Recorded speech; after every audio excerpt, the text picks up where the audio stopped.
T20 world cup में team India के लिए अब सिचुएशन बहुत ही सीधी हो गई है। करो या मरो। एक भी गलती हुई और सेमीफाइनल का सपना वहीं खत्म।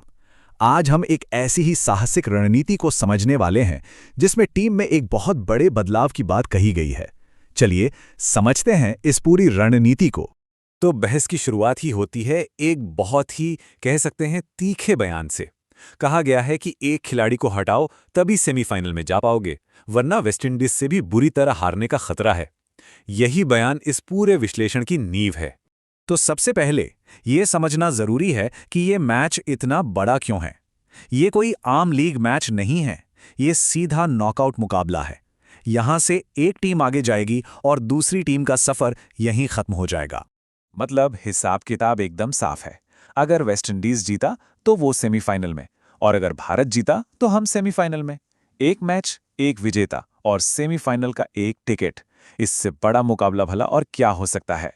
तो सवाल यह है कि इतने बड़े मैच को जीतने के लिए क्या करना होगा, और यहीं पर बात आती है उस एक बड़े विवादास्पद बदलाव की जिसे जीत के लिए सबसे जरूरी माना जा रहा है। तो सोर्स के हिसाब से टीम की सबसे बड़ी कमजोरी कौन है? वो है शिवम दुबे। ऐसा माना जा रहा है कि मौजूदा टीम कॉम्बिनेशन में दुबे एक जिम्मेदारी बन सकते हैं, खासकर जब गेंदबाजी की बात आती है। और अगर शिवम दुबे प्रॉब्लम है तो सॉल्यूशन कौन है? कुलदीप यादव। सीधा सा सुझाव है कि दुबे को बाहर करके टीम में एक स्पेशलिस्ट स्पिनर कुलदीप यादव को लाया जाए, जो अकेले मैच का पासा पलट सकते हैं। अब सवाल यह है कि यह बदलाव क्यों? इसका लॉजिक क्या है? देखिए, शिवम दुबे को टीम में रखा गया है स्पिनर्स के खिलाफ उनकी जबरदस्त हिटिंग के लिए, लेकिन तर्क यह है कि इस मैच में उनकी गेंदबाजी एक बहुत बड़ी कमजोरी बन सकती है। यहां तक कहा गया है कि वो जितनी गेंदें डालेंगे उतने छक्के खाएंगे। और दूसरी तरफ है कुलदीप यादव, एक चाइनामैन गेंदबाज जो विकेट लेने की कमाल की काबिलियत रखते हैं और बॉलिंग में एक एक्स फैक्टर लेकर आते हैं। बात यह है कि 7 बल्लेबाज टीम में पहले से ही हैं, जो काफी है। टीम को चाहिए एक मजबूत गेंदबाजी, एक ऐसा बॉलर जो मैच जिता सके।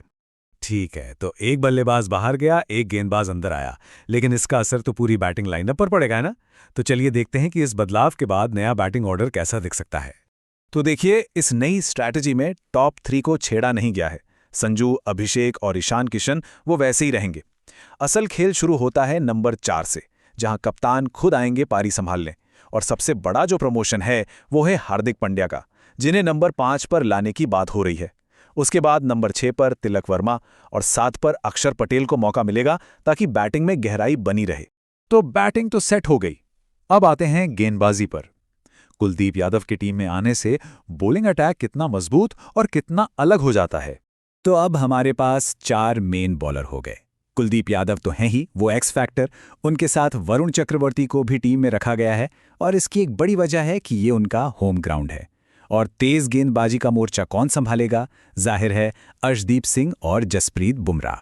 तो ठीक है, बैटिंग ऑर्डर बदल गया, बॉलिंग अटैक नया बन गया। इन सब बदलावों के बाद आखिर में वो विनिंग 11 दिखती कैसी है? चलिए पूरी टीम पर एक नजर डालते हैं। तो ये है वो प्लेइंग 11। देखिए, संजू और अभिषेक से लेकर बुमराह तक ये एक ऐसी टीम है जिसमें 7 बल्लेबाज भी हैं और 4 स्पेशलिस्ट गेंदबाज भी। एक कह सकते हैं कि एक परफेक्ट बैलेंस बनाने की कोशिश की गई है। यही है इस पूरी साहसिक रणनीति का निचोड़। तो ये था एक एक्सपर्ट का पूरा विश्लेषण और उनकी सुझाई हुई टीम। लेकिन असली सवाल तो वही है जो सोर्स में भी पूछा गया था। इस बदलाव पर लोगों की क्या राय होनी चाहिए? क्या यही वो टीम है जो सेमीफाइनल का टिकट दिलाएगी? इस पर सोचना तो बनता है।